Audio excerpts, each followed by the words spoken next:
पद्मा पीपलाद की कथा, राजा हिमाचल पीपलाद की कथा सुनकर आगे की कथा जानने की इच्छा करने लगे कि ऋषि पीपलाद और पद्मा का जीवन किस प्रकार व्यतीत हुआ। वशिष्ठ जी ने बताया कि पीपलाद ऋषि अत्यंत वृद्ध थे, उनके मुंह के दांत टूट चुके थे, मुख पर झुर्रियां पड़ रही थी, कमर भी झुकी हुई थी, चलने में पांव कांपने लगे थे।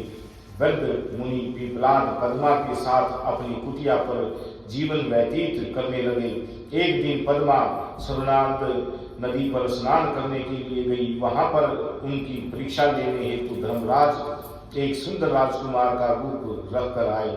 वे पद्मा से बोले कि हे सुंदरी, तुम तो महारानी बनने के योग्य हो, तुम पीपलाद ऋषि के लायक नहीं हो।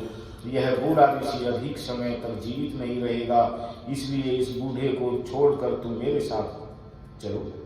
इतना कहकर वह पद्मा का हाथ पकड़ने को आगे बढ़ा। पद्मा क्रोध में भरकर उससे बोली कि हे पापी दुष्ट राजकुमार, तुम हटो, तुम कामांध हो रहे हो।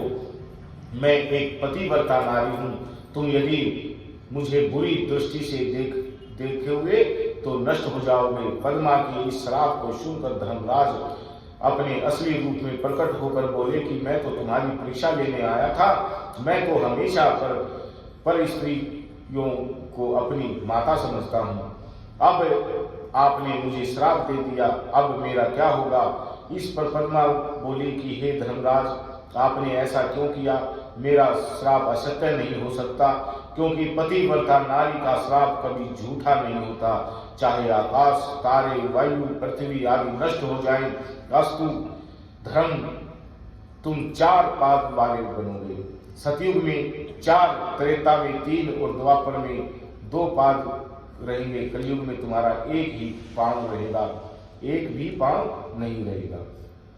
कलयुग के पश्चात फिर से सतयुग आने पर तुम्हारे 4 पांव फिर हो जाएंगे।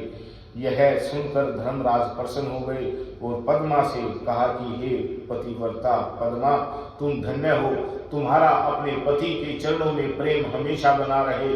अब मेरे आशीर्वाद से तुम्हारा पति यौवन को प्राप्त करेगा और उनका यह यौवन शिथिल रहेगा। वे मार्कंडेय ऋषि की तरह दीर्घ आयु वाले बनेंगे।